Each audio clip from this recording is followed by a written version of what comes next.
que me tocó ver en algún momento, fue en Quevedo, ¿no? En Quevedo, se estaba construyendo yo creo que año 2013 puede ser, ¿no? Se estaba construyendo una central térmica, ¿no? En Quevedo. Y digamos, como para que se hagan una idea, vía Quevedo, Babahoyo, ¿no? Vía Quevedo, Babahoyo es una vía en una carretera de alta velocidad y entonces en el sentido Quevedo-Babahoyo, ¿no? Más o menos a unos 12 o 13 kilómetros de distancia desde la carretera en sentido perpendicular, pues estaba la central térmica, ¿no? Que se estaba construyendo. Y la central térmica tiene una característica que ustedes se pueden imaginar. Lo térmico funciona con combustible. Entonces, cuando todos han pasado, estoy casi seguro, por la avenida en donde se encuentra ubicada la refinería, ¿no? Entonces, en la refinería es relativamente fácil eso porque en la refinería tú conectas un tubo que pasa por debajo de la carretera y llega a Termoesmeraldas digamos, al tanque de almacenamiento que ustedes han de haber visto, ¿no? Ese tanque redondo, grande que está ahí, eso tiene combustible, entonces te conectas, solo significa construir, tienes la refinería enfrente, por lo tanto, solo construyes un ducto, ¿no? Un miniducto de transporte, y entonces, claro, le pasan el combustible en 2 minutos. Pero cuando tú haces una construcción de una central térmica en un lugar donde no hay abastecimiento continuo, lo que te toca hacer es llevar camiones de gasolina o de diésel, ¿no? Dependiendo de cómo vayas a hacer la operación. Entonces, en esta población nos pasó eso, ¿no? Entonces, la gente que hizo el estudio de impacto ambiental no preveyeron ciertas cosas y el problema que nos pasó a nosotros fue ese, precisamente la falta de previsión y un estudio de impacto ambiental cuyo diagnóstico, bueno, le faltaba por ahí una patita. ¿Qué es lo que sucedió? Como necesitas gasolina, cuando se terminó de construir y empezó la operación del proyecto, ya en la fase operativa, claro, ellos tenían que comprar la gasolina para operar la maquinaria, o sea, para producir energía eléctrica tenían que comprar gasolina. ¿Y cómo llevas gasolina a un sitio que está alejado de la ciudad y que digamos tienes que recorrer parte de la carretera y luego entre 12 y 14 kilómetros adentro? Pues en un tanquero de gasolina. Y entonces, claro, hay mucha gente que se dedica a ese negocio, que es transporte de gasolina, un negocio como cualquier otro, ¿no? Con sus riesgos y sus temas, ¿no? Pero la cosa es que tenían que llevar la gasolina, ¿no es cierto?, desde el abastecimiento de Petroecuador hasta digamos, el lugar de la central, ¿no? Y entonces, claro, aquí el tema es muy simple. Mientras más temprano llegas con tu camión, pues más temprano te vas y tienes la posibilidad de regresarte y ponerte en la fila y que te compren 2 veces en un día. Eso, para los que han manejado temas de gasolina, es un ingreso relativamente importante. Toma en cuenta que uno de esos tanqueros, o sea, imagínate esto, ¿no? Uno de estos tanqueros de gasolina, cuando va a entregar a un repartidor, a un surtidor convencional de gasolina, no, o sea, en el depósito de gasolina de la estación de gasolina no existe tanta gasolina que venderse. Por ahí la mitad del tanquero y tiene que ir a buscar otra gasolinera que le compre para vaciar todo el tanquero. Eso es lo que pasa convencionalmente. Entonces, eso versus que te vayas a la central térmica y te compren todo de una sola, sin que estés yendo a ver cuánto necesita, cuánto le dejo y todo. Entonces la gente se madruga. Entonces, si a ti te dicen, oye, voy a empezar a comprar la gasolina a las 8 de la mañana, ¿tú qué haces? La lógica es, voy a tratar de ir a las 6, ¿no?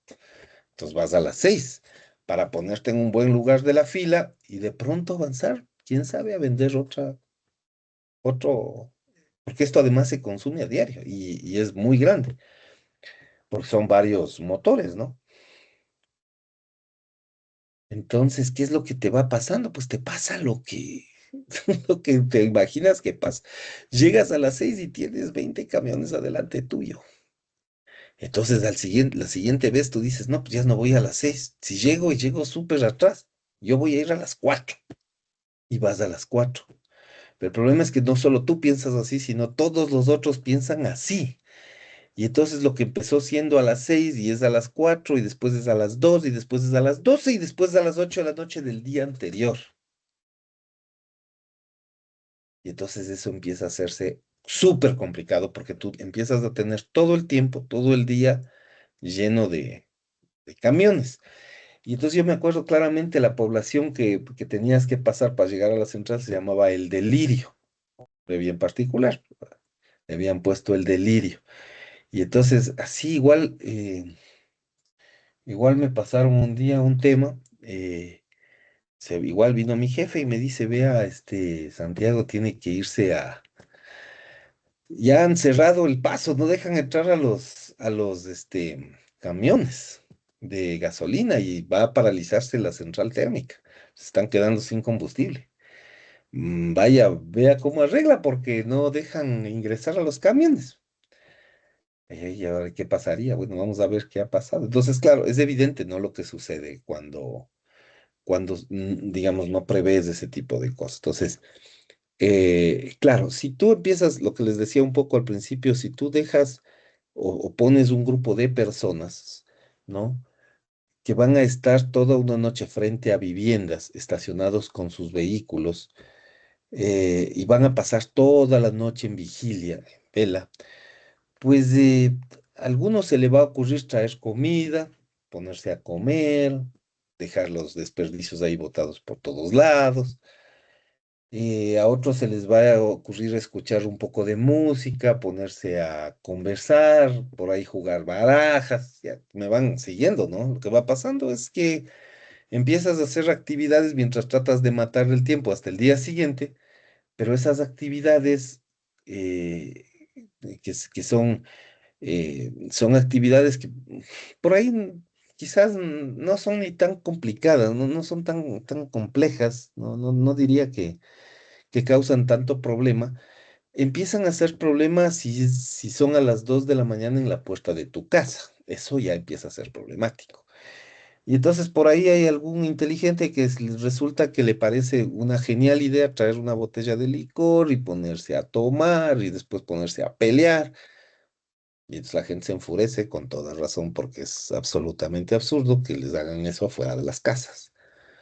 Y entonces, claro, todo eso, ¿no? Y además, que como no es que tú puedes nomás pedirle a cualquier hora a cualquier vecino el baño de la casa, pues se hacen pipí en las puertas. A otro se le ocurre que es una gran idea llevarse la gallina de alguien o llevarse las frutas. Y entonces, claro, eso te va generando un enorme problema social. Y claro, la gente del barrio un momento se harta y te dice, bueno, aquí no me entra nadie, se acabó, a mí no me importa.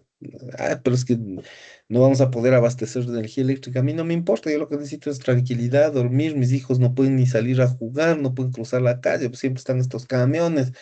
Claro, empieza a haber un torbellino ahí de situaciones. Entonces, para eso sirve el estudio de impacto ambiental, justamente para prever estas cosas, ¿no? Entonces, gente que trabaja y que tiene mucha experiencia se da cuenta de cuáles pueden ser los elementos graves, ¿no? Entonces, cuando yo llegué, eso era un lío, ¿no? Era un lío, la gente estaba súper enardecida, ¿no? Cuando yo llegué, ni siquiera querían hablar conmigo, pues me dijeron, nosotros hablamos con el gerente o nada.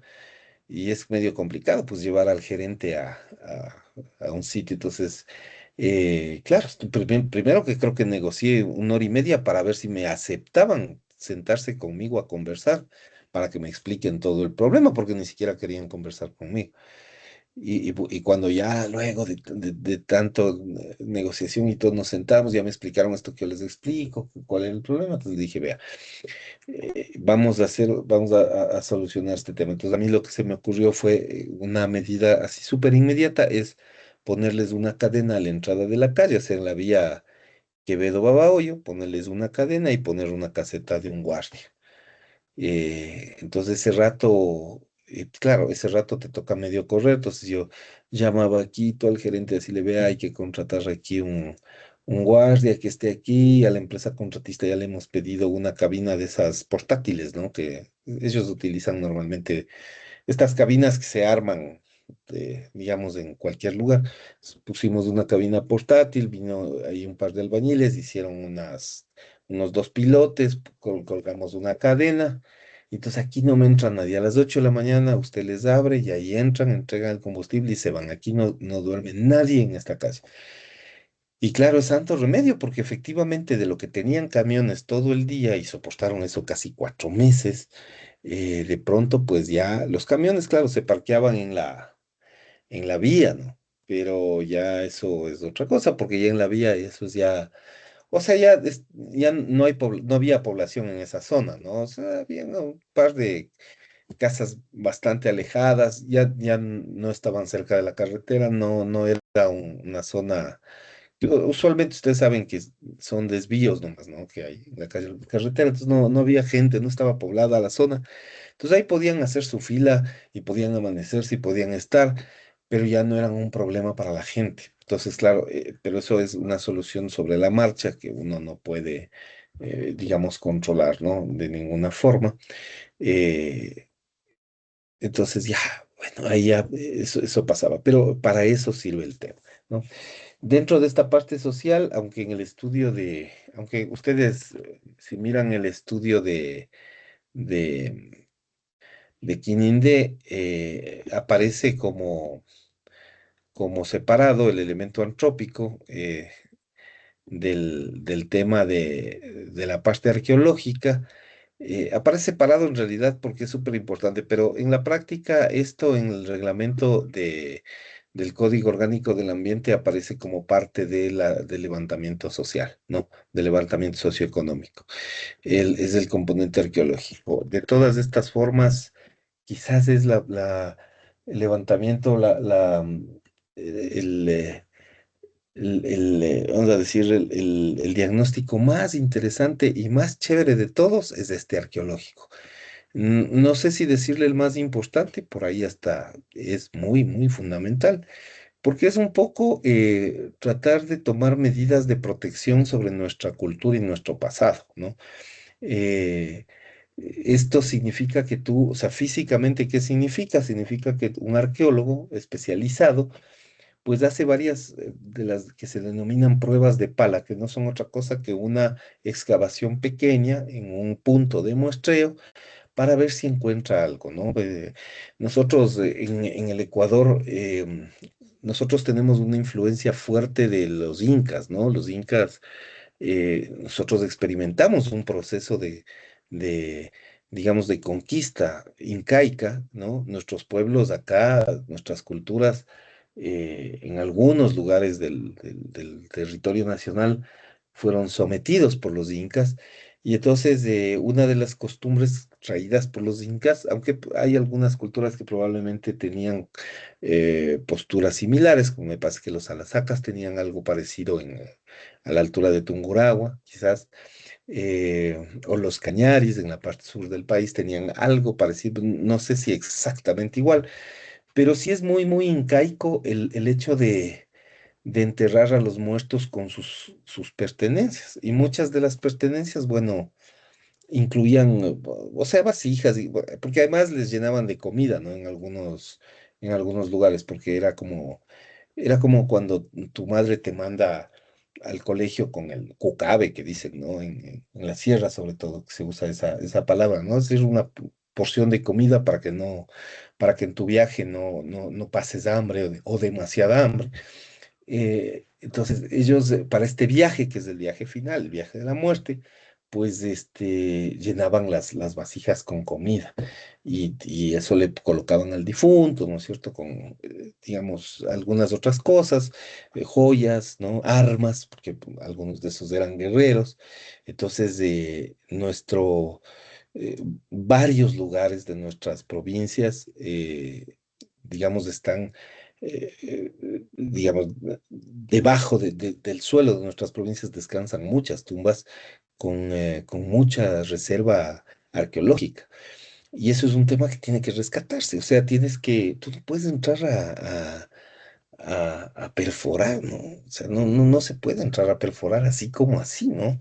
Entonces tienes que asegurarte de que rescates las cosas que hay, porque imagínate que tú entras a un terreno, haces una excavación, entras con un bulldozer ahí. O sea, son vasijas, son cosas delicadas, ¿no? Y que tú puedes romper y ahí está parte de nuestra cultura, de nuestra identidad, de lo que somos, y tú vas ahí pisoteas todo. Eso no es posible. Entonces tú tienes que hacer lo que se llama una liberación arqueológica y tienes que rescatar las figuras que tenemos, ¿no? Eh, por eso yo algún rato veía con mucha indignación lo que hicieron en San Francisco, acá en Quito, cuando construían el metro, porque yo estoy casi seguro que se perdieron muchas piezas arqueológicas, porque San Francisco está construido sobre un espacio incaico, sobre un templo al sol, ¿no? Que es normalmente lo que pasa. Los incas hicieron medio lo mismo con los quituscaras, ¿no? O sea, los quituscaras tenían una posición en Quito, ¿no? Digamos, importante de la ciudad, desde la Plaza de San Francisco. Algunos de ustedes seguramente conocen, quizás si no conocen algún rato, y si vienen por Quito, desen una vuelta por San Francisco, eh, sobre todo por el tema histórico, ¿no? Que es bastante interesante. Eh, pero claro, ahí, imagínate, ahí habían seguramente, era un templo Quitukara, eso. Estoy casi seguro que debe haber algo ahí debajo, ¿no? Algo debió haber quedado. Los incas, claro, vinieron, construyeron su templo al sol encima, como siempre pasa, porque normalmente el que conquista, pues impone sus normas, impone sus reglas nuevas. Eso es algo que sucede en toda cultura. Y luego vinieron los españoles y pusieron el templo sobre el templo del sol, que es algo que, como digo, el que conquista, pues lo hace, ¿no? No tengo ahí una visión que intente juzgar nada, solo es un relato, pero en todo caso, a donde voy es a que ahí debe haber mucha reserva arqueológica, o debió haber habido, y a mí me parece que gran parte de eso se destruyó porque lamentablemente este, las autoridades, digamos, le dieron más importancia a la velocidad en la construcción del metro que en tomarse el tiempo suficiente como para este, hacer un buen rescate arqueológico, ¿no? Es que una cosa que me parece un poco terrible. Y a mí sí, o sea, a mí esa parte sí me indignó mucho. Yo no trabajaba ahí, pero claro, uno ve desde fuera, ¿no? Y se indigna, ¿no? Porque eh, no es justo que eso se pierda, porque tiene relación con nuestra propia historia, ¿no? Eh, había yo tengo una experiencia, por ejemplo, en Lago de Chongón, que es una población ahora es provincia de Santa Elena, eso, era parte de la provincia del Guayas. Pero en Chongón había que hacer una subestación, igual, pues yo trabajé muchos años para la CELEC, entonces estaba en muchos sitios donde habían construcciones, y por ejemplo ahí hay en Lago de Chongón nos encontramos nosotros con eh, una, en, hay una zona que se llama Sacachún, ¿no? Que es parte de la cultura huancabilca. Y ellos tienen una adoración bien particular, el dios del amor, de la fertilidad y de la lluvia, ¿no? Al que se le conoce como San Viritute. Y básicamente este dios es un dios antiguo, un dios huancabilca. Cuando nosotros empezamos la construcción de la subestación, eh, esto es un requisito, ¿no? En todo estudio de impacto ambiental tienes que hacer. Entonces, en la primera prueba de pala encontró el arqueólogo unos restos y algunas cosas enteritas. A veces se encuentra como rotas, ¿no? Las vasijas y toca como medio ahí reconstruirles y a veces no quedan completas y todo. Pero él encontró un par de figuras completitas. Entonces, eso tenía potencial. Entonces, como haces tú zonas digamos, de muestreo, eh, digamos, a veces con mucha suerte encuentras un sitio, en una prueba de pala encuentras algo y haces un rescate alrededor Y ya nada más, porque ya has hecho, digamos, una muestra, ¿no? Un muestreo de lo que puede haber. Pero nosotros en ese caso en Chongón me acuerdo que encontró, en la primera prueba de pala ya encontró algo. Entonces había que hacer rescate de la zona. En la segunda prueba de pala encontró otra cosa. Y en la tercera también. Entonces eso ya, ¿qué es lo que te está indicando? Que es una zona recontra importante. Entonces, ahí paralizamos la construcción. Bueno, ahí yo tenía, digamos que la voz cantante porque ventajosamente estaba a cargo del departamento ambiental. Entonces, la gente de construcción necesitaba mi paz y salvo, o sea, mi firma para poder seguir la construcción. Pero yo tenía el reporte arqueológico que me decía que encontraron varias cosas y que había que hacer un rescate arqueológico. Entonces yo no di el paz y salvo. 8 meses no di el paz y salvo porque mientras sacaban todas las cosas y se entregaba al INPC, y se entregó al INPC. Entonces, claro, esa es la parte un poco compleja, ¿no? Porque a mí me llamaron hasta insultarme la gente de la contratista, ¿no? Me insultaron, y que estaba oponiéndome al desarrollo de la patria, ¿no? Porque efectivamente estaba paralizada la obra. Pero, o sea, yo soy consciente, además yo soy pro construcción de este tipo de obras, me parecen recontra importantes. Pero también lo otro me parece importante, muy importante, porque es nuestra propia historia. Así es que, bueno, fue ahí me tocó, el gerente me llamaba cada 2 días que fui a terminar, o sea, nunca me llegó a decir, ya da el paz y nunca me dijo, ni se atrevió siquiera, pero siempre me llamaba a preguntar así como, ¿qué fue? ¿Qué será? Ya terminamos, ya, ¿cómo vamos? Que aceleremos un poquito, así, ¿no? Claro, porque siempre hay presión en eso, ¿no? Pero sí, ahí se fue. Ya cuando estuvimos seguros de que ya el arqueólogo nos dijo, no, ya está liberado el sitio y el resto ya no tiene mucha importancia arqueológica, ahí sí entren y construyan, pero eso es algo súper necesario. Y es bien interesante, algún rato también darás en una vuelta, si van a Guayaquil, hay un museo en, eh, en el Cerro Santana, un museo interesante del INPC, tienen figuras de San Viritute ahí. San Viritute es una cultura bastante, es parte de la cultura popular nuestra, tiene además respaldo arqueológico, es interesante, ¿no? Son cosas interesantes. El tema de la fertilidad, el tema del amor, esos son temas que se manejaban con nuestros antepasados, así que bueno, es de, sí, es parte de conocer la cuestión cultural, ¿no? Eso es importante. Entonces, una vez que tienes esto, una vez que ya has hecho todo este proceso y sabes cuál es la caracterización total que tú tienes en la parte ambiental, pues ahí vas ya a cruzar las actividades que vimos al inicio, es decir, ¿qué es lo que vas a hacer? ¿Vas a mover tierras? ¿Vas a construir cimentaciones? ¿Vas a construir paredes? O en este caso de la subestación, el Quinindé, pues vas a construir, digamos, los postes, vas a instalar los transformadores y tal. Bueno, entonces tú haces, aquí hay otros elementos más, no lo vamos a ver porque no viene al caso, pero aquí tú tienes la identificación de los impactos ambientales. Entonces aquí identificas tú qué impactos van a haber, ¿no? Cuando ya tienes los componentes físicos, por ejemplo, aquí, ¿no? Por ejemplo, aquí dice, tienes que hacer una vía de comunicación para el paso de los habitantes de Quinindé y una vía para el acceso al área del proyecto. Esa es una actividad propia de construcción. ¿Y qué te dice al lado? Te dice que eso va a generarte ruido, les contaba un poco calidad del aire porque hay emisiones de los vehículos y tienes un poco de calidad de agua porque muchas veces tú no puedes controlar el polvo que viaja por el aire y que cae en el agua, a veces tiene grandes cantidades y eso genera sedimentación. Además, un poco de cambio de procesos erosivos y cambio del uso del suelo, porque obviamente eran terrenos agrícolas y ahora ya van a dejar de ser agrícolas para pasar a ser, digamos, transformadores de energía eléctrica, vas a perder un poco de la densidad y calidad de los hábitats, esto quiere decir pérdida de vegetación y animales, ¿no?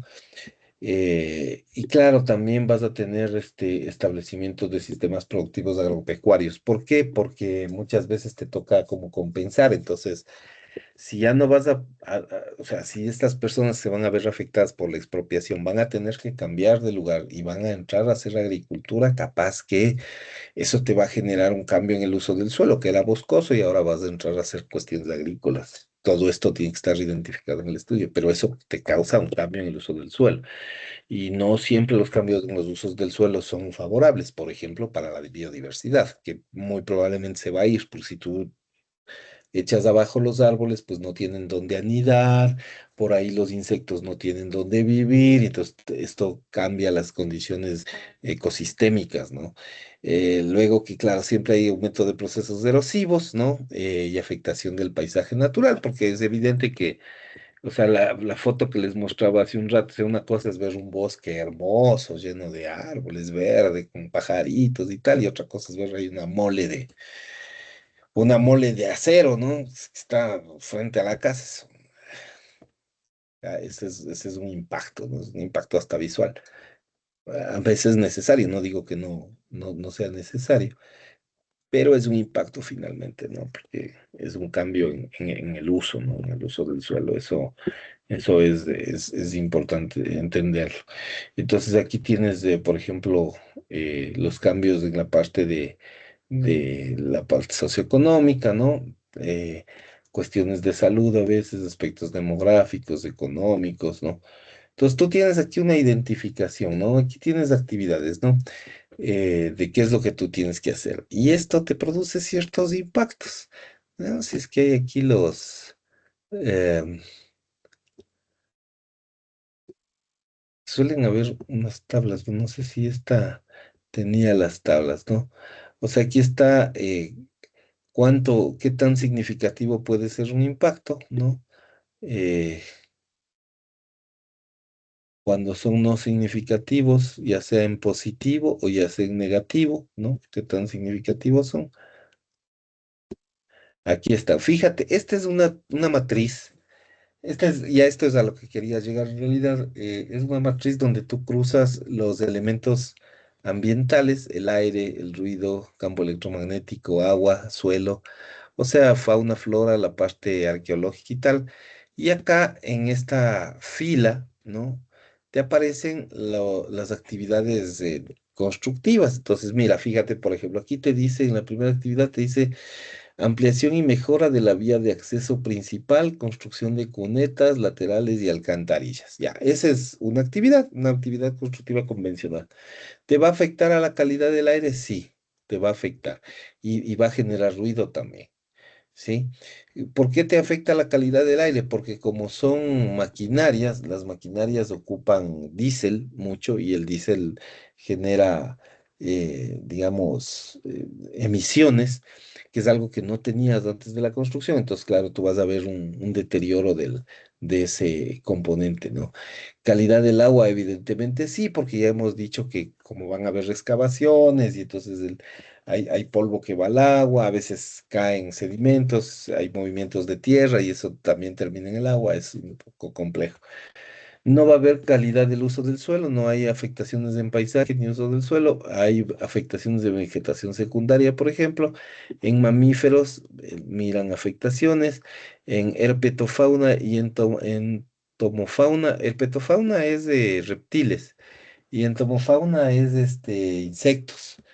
Y fauna acuática, obviamente, cuando se va al río. Obviamente el componente arqueológico también tiene un grado de afectación. Y aquí están, fíjate que o sea, esto mismo que tú viste acá, le ponen valores, ¿no? Que hay de todo, ¿no? Hay un poco de todo. Todas las actividades constructivas, ¿no? Reubicación de galpones, desbroce del terreno, nivelación del suelo, excavación de zanjas, construcción de obra civil. O sea, todo esto va provocándote donde están las X impactos, ¿no? A nivel de ruido, a nivel de la calidad del aire, a nivel del agua, a nivel de la calidad del suelo, del paisaje, ¿no? De la flora, de la fauna igual. Entonces, todas estas son actividades que de alguna manera te van afectando estos elementos, ¿no?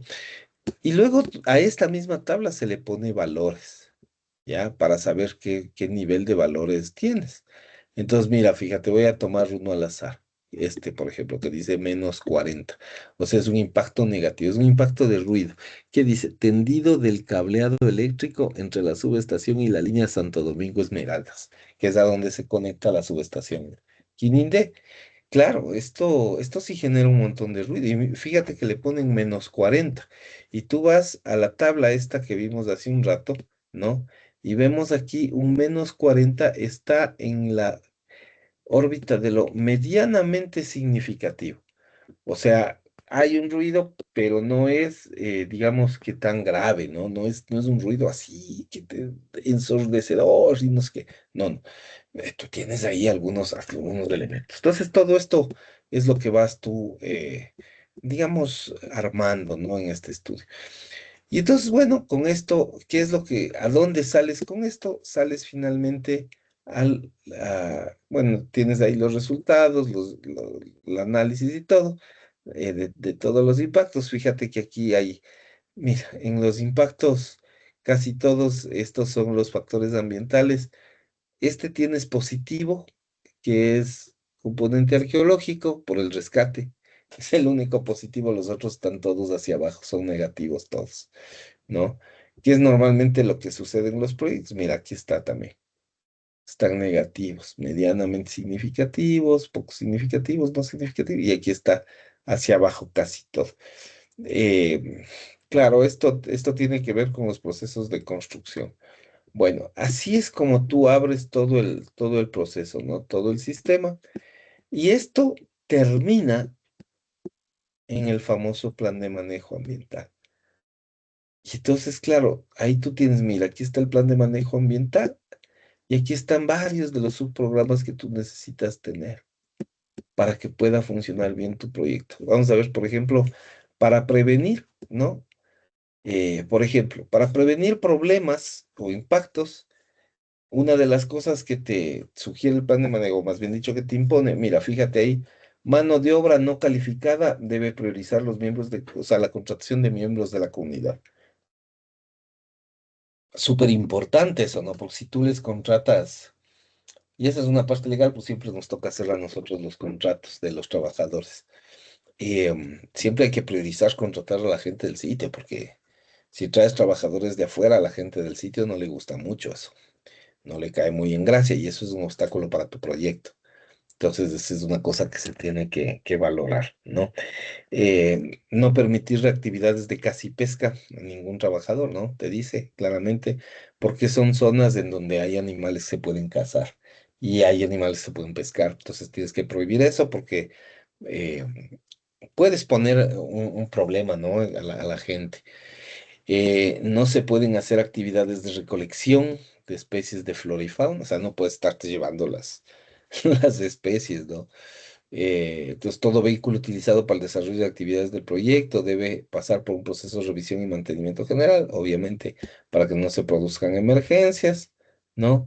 Los empleados no pueden interferir en las actividades y organización internas de las comunidades. Bueno, ahí tienes todo digamos, desglose de actividades que tienes que hacer como parte del proyecto y la fase de construcción. Y bueno, están aquí todas las fases y actividades. Planes de contingencia que tienen que ver generalmente con riesgos, ¿no? ¿Qué pasa cuando hay un derrame? ¿Qué pasa cuando hay un terremoto? ¿Qué pasa cuando hay un incendio? ¿Qué pasa cuando hay, o sea, qué actividades tienes que tú cumplir? Aquí hay, digamos, cuestiones asociadas a los peligros, de evacuaciones, o sea, todo este tipo de temas, ¿no? Que tienes que ir completando, ¿no?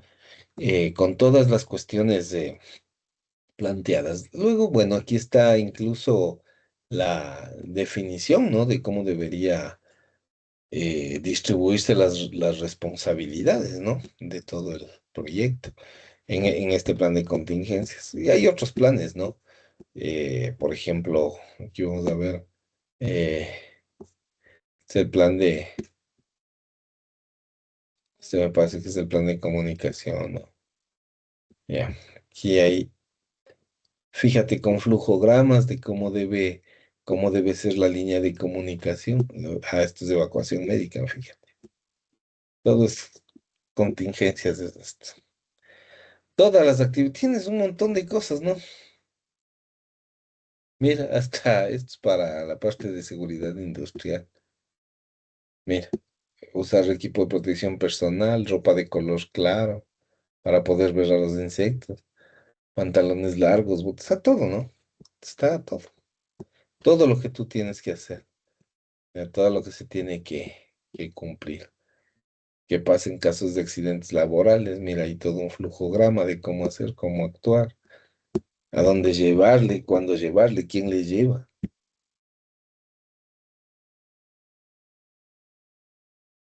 Ahí tenemos algunos elementos, ¿no? Mira, los tipos, por incendios, ¿no?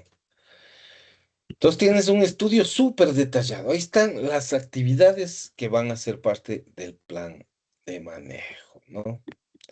¿Hasta aquí hay alguna pregunta, por favor? ¿Alguien? ¿Nada? ¿No hay ninguna pregunta? ¿No? Ok, bueno, les vuelvo a compartir mi hojita. O sea, eso es planificar, ¿no? Todo eso, imagínate, es lo que se hace en el proceso de planificación. Ahora, una vez que ya has planificado, que tienes este documento, a ver, veamos. Un segundito, por favor, que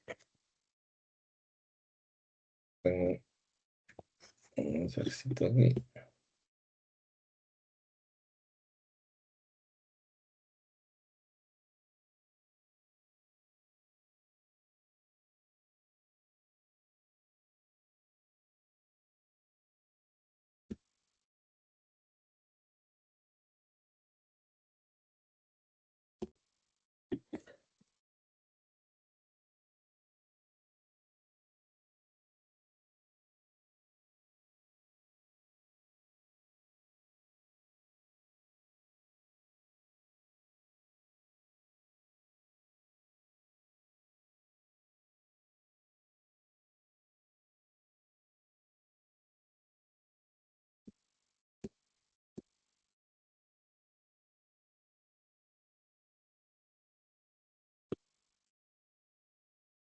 Entonces, em, a ver, ¿dónde está? Aquí está, aquí está.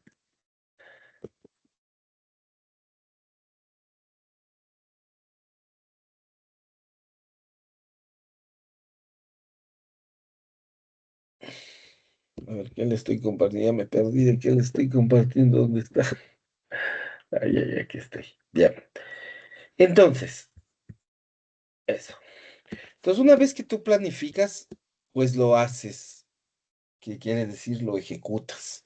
O sea, ya planificaste, tienes todas tus actividades y tú ejecutas. Todo lo que planificaste, ejecutas.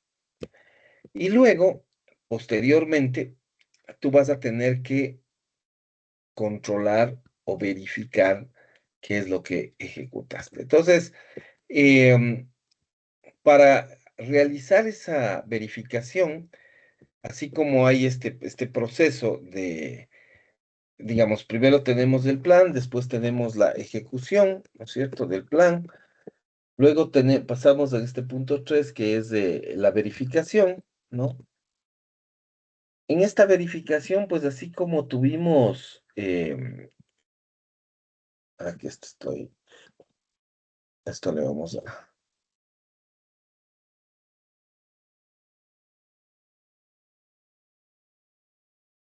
esta es la parte de la línea base, ya. Entonces, así como tuvimos un plan de manejo ambiental, en la verificación tenemos una auditoría ambiental, es que es en realidad la estructura básica, ¿no? La estructura básica de cómo funciona el proceso. Eh, esa es la idea general, ¿no? Es la idea general. Este, em, ¿Qué es la auditoría ambiental? Bueno, es un instrumento digamos, de verificación, es un instrumento que te sirve para básicamente verificar si lo que planificaste cumpliste. Entonces, esa es la idea general.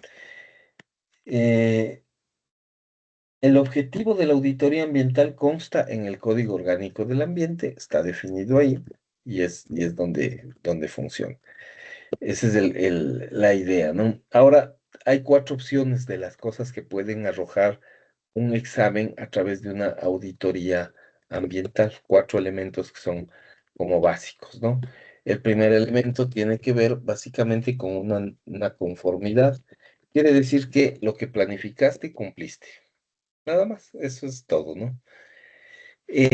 No hay mucho problema en eso. Si planificaste hacer algo y lo hiciste, pues tienes cumplimiento. Sin embargo, hay otras opciones. Por ejemplo, que tengas una no conformidad menor, ¿ya? Una no conformidad menor significa que lo que planificaste lo cumpliste parcialmente o no lo cumpliste, pero el impacto derivado de eso es menor.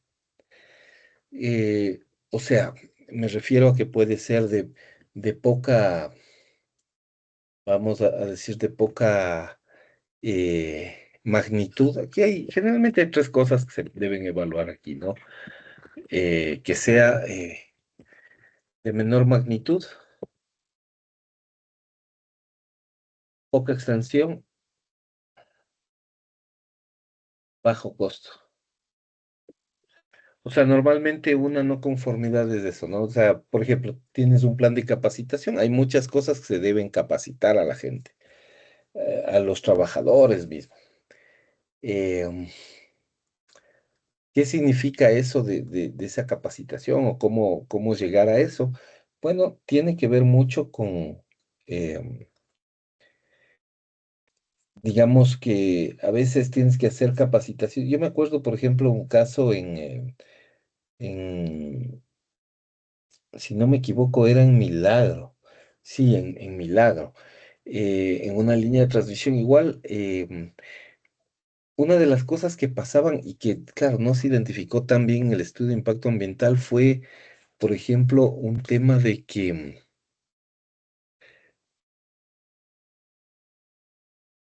en ciertos periodos del año, eh, la alcaldía y otras entidades públicas contrataban personal de la zona.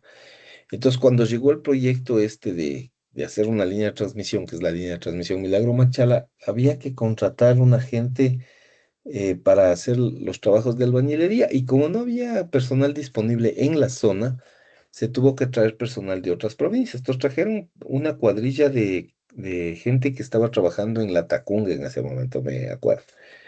Y llegaron ellos y entonces claro, empezaron el proceso de construcción. Ellos eran expertos en construir, pero no eran expertos en el tema del ecosistema, del hábitat. Entonces, uno de los trabajadores, y es una cosa bien compleja, ¿no? Porque uno de los trabajadores estaba subiendo por una zona, una arbolada que es, digamos, bastante copiosa, y le salió una serpiente.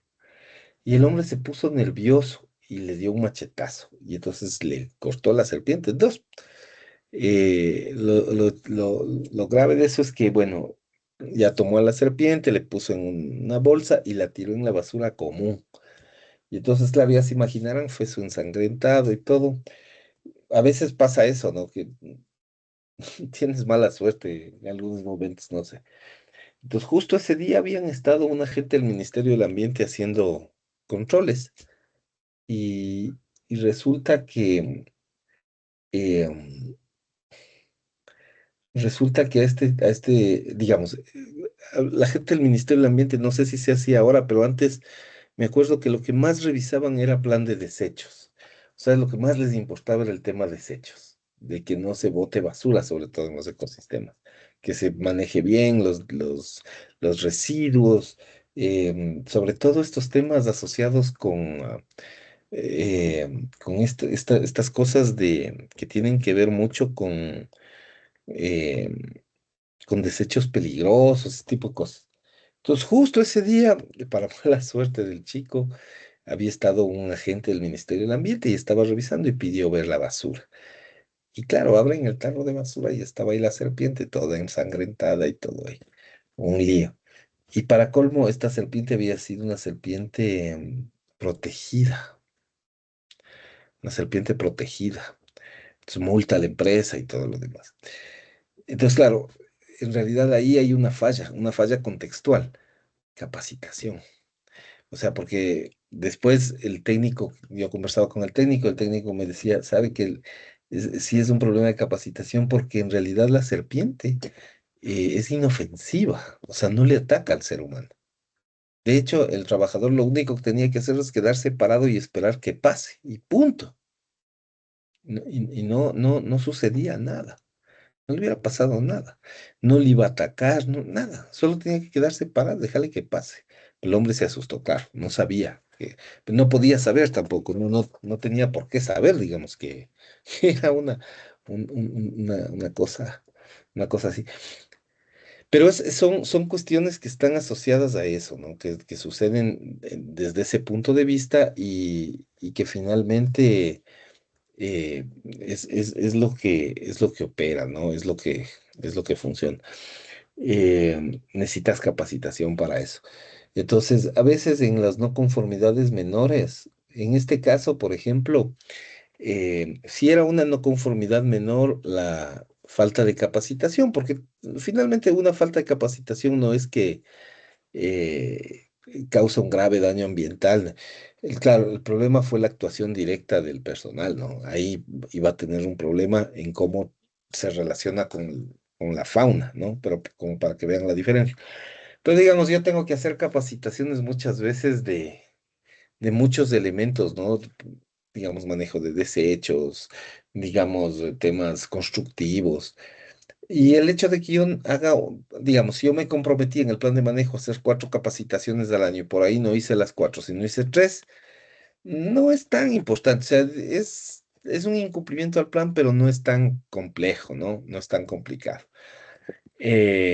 Y eso es, digamos, es de menor magnitud, es de poca extensión y obviamente una capacitación es siempre una actividad de bajo costo, no tiene mayor problema. Ahora, si es que es de gran magnitud,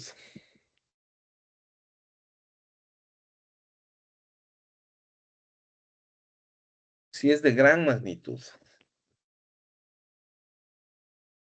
gran extensión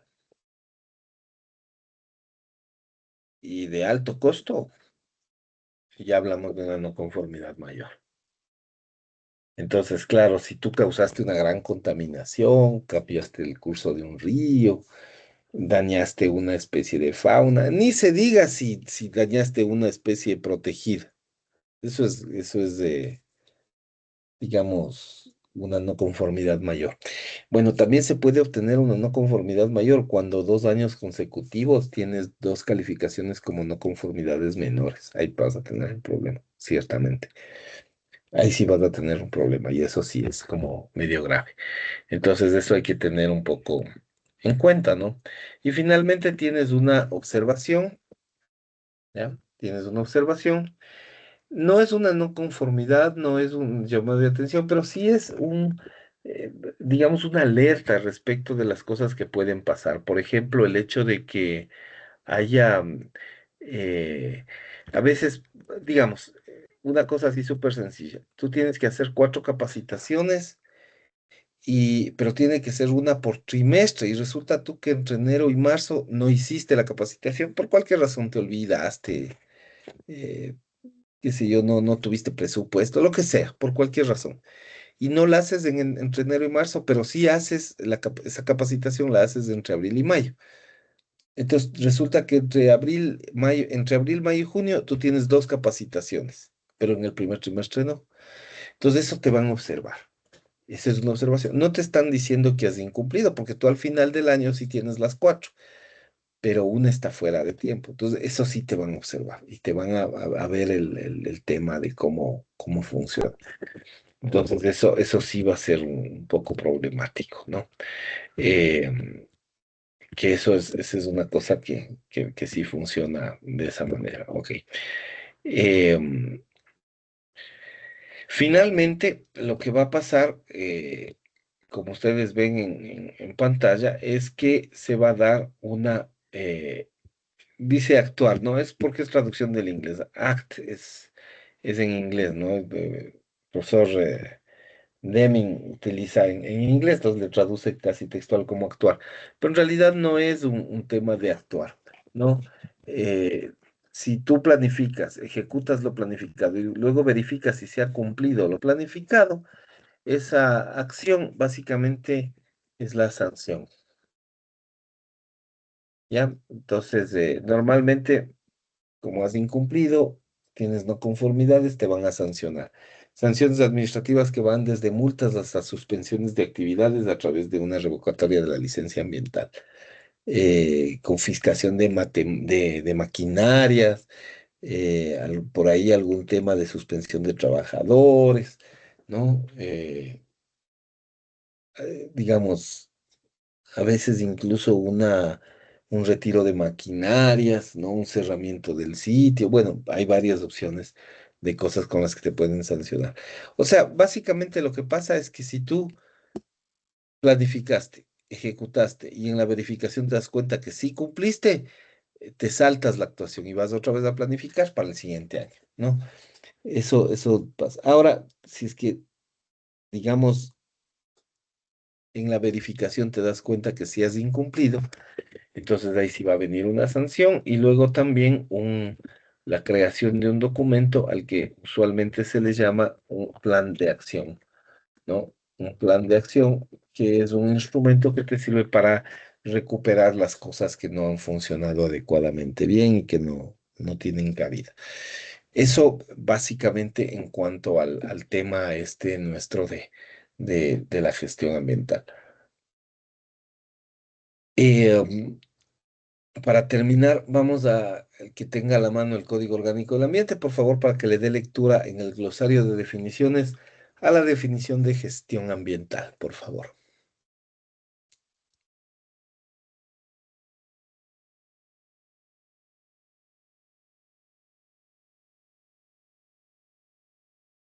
Señor Lord. Gestión ambiental. Conjunto de políticas, normas, actividades operativas y administrativas del planteamiento, financiamiento y control estrechamente vinculadas, que deben ser ejecutadas por el Estado y la sociedad para garantizar el desarrollo sustentable y una óptima calidad de vida. Ujú, ok. Bueno, esa es la definición, ¿no? Básicamente, eh, qué es lo qué es lo qué es lo que funciona, ¿no? Qué es lo que opera? Bueno. Esa es la idea central, es la idea general. Entonces, esto tiene que ver con el tema de gestión ambiental. Señorita Franco, preguntas. No está. Señorita Valencia, preguntas. No tengo preguntas, profesor. Ok, señor Loor, preguntas. Ninguna pregunta, doctor. Ok, señorita Porto Carrero, preguntas. Ninguna pregunta. Ok, señorita Espri, preguntas.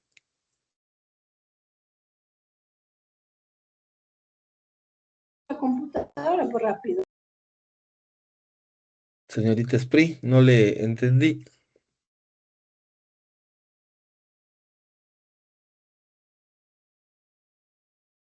Ninguna, profe. Ok, señorita Oña. Ninguna pregunta, profesor. Ok, señorita Moreira. No tengo ninguna duda, profesor. Ujú, señor Pozo. Doctor, buenas tardes. No tengo ninguna Buenas pregunta. tardes. Ok, señorita Rivera. No tengo preguntas, abogado. Ok, señorita Maridueña.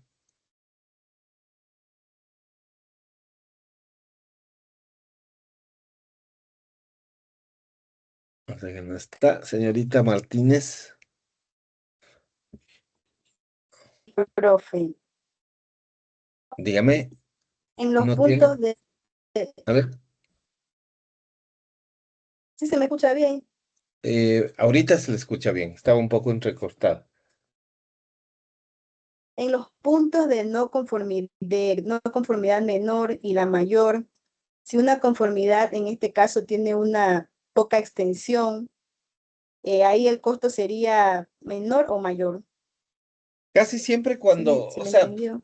sí, sí, normalmente los tres elementos van de la mano. O sea, si usted tiene un impacto que usualmente es de poca magnitud, em, es de poca extensión, generalmente tiene bajo costo.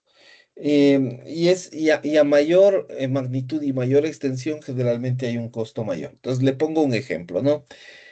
Supóngase usted, se produce un derrame de combustible, pero el que derrama el combustible es uno de estos camiones que transportan gasolina, ¿no? Entonces, esa cantidad de gasolina por ahí tiene una magnitud menor, porque digamos que por lo general se trata de gasolina que está refinada, que no, digamos que no tiene su nivel de toxicidad, pero no es tan compleja, no es tóxica, ¿no es cierto? Entonces, va a tener un tema que es relativamente eh, de una magnitud que vamos a decir que es menor. Claro, quizás va a afectar ciertos lugares, pero eh, digamos que es hasta fácil de limpiar, ¿no? Es hasta un poco más simple de limpiar. No tiene tanta extensión tampoco, porque la gasolina de uno de estos camiones, digamos, no es que es súper abundante y es imposible de limpiar. Es una magnitud relativamente menor, no se extiende demasiado porque es una cantidad controlada de combustible y por lo general no tiene mayores costos, o sea, no es tan alto el costo, ¿no? De esa limpieza. Ahora, si usted compara un derrame de gasolina de un tanquero con un derrame de petróleo, pues ahí ya tenemos un gran problema. Primero porque eso tiene gran magnitud, es decir, es muy grave. Una cosa es que usted, digamos que la gasolina generalmente al contacto con el sol tiende a evaporarse. Entonces, tarde o temprano, esa gasolina, por la misma acción de la naturaleza, va a desaparecer. La magnitud no es muy alta, pero el petróleo, eso no desaparece. Y eso es bien difícil limpiar. Es bien difícil porque tiene gran magnitud, porque es un contaminante difícil de limpiar. Casi siempre va a tener un problema con eso, ¿no? Siempre va a tener un lío ahí. Eso por un lado. Ahora, en términos de extensión, eso se mide en, digamos, en espacio, ¿no? Usted tiene unos espacios relativamente grandes, pero, digamos, pueden controlarse, ¿no? O sea, ¿cuánto, cuánto puede desperdigarse un camión de gasolina? Unos 800 metros a la redonda, tal vez. Pero un derrame petrolero, imagínense, lo que pasó en el 2024 en Esmeraldas mismo, ¿no? Topó partes del río Esmeraldas. O sea, es de gran extensión. Además, además todo como es una pasta, ¿no? Eso es complicadísimo. Se extiende y se expande mucho más lejos, ¿no? Además, no es que se evapora con el sol, ¿no? No es algo como por el estilo. Y el costo, o sea, finalmente usted va y limpia, puede hasta recoger, puede hacerlo hasta manualmente, por ahí retirar los árboles que puedan ser un peligro porque quedaron muy manchados de gasolina. O sea, con el tema de la gasolina, por ahí es de bajo costo. Pero un derrame petrolero puede ser de altísimo costo, porque hay un montón de gente perjudicada, es un montón de problemas los que surgen a partir de ahí. Entonces, eso sí es una cuestión bastante compleja, ¿no? Bastante difícil de manejar. Entonces, ese sí es un tema bastante complicado y por lo tanto que se debe manejar de una mejor manera, una manera más adecuada. Eh, bueno, esa es la idea central, ¿no? Generalmente, mientras más extensión y más magnitud o más dificultad de arreglar el problema, es más costoso, ¿no? Más caro. Eso básicamente. No sé si eso le contestó la pregunta. Sí, profe, gracias. Ok, listo. Eh, Estamos con señorita Gutiérrez, por favor, preguntas. Ninguna pregunta, profesor. Ok, señora Barre, preguntas. Ninguna pregunta, doctor. Ok, señor Jiménez, preguntas. No, doctor, ninguna pregunta. Nada, ok. Bueno, voy a parar la grabación. Nos vamos a quedar ahí. Nos vamos a quedar ahí por ahora porque la siguiente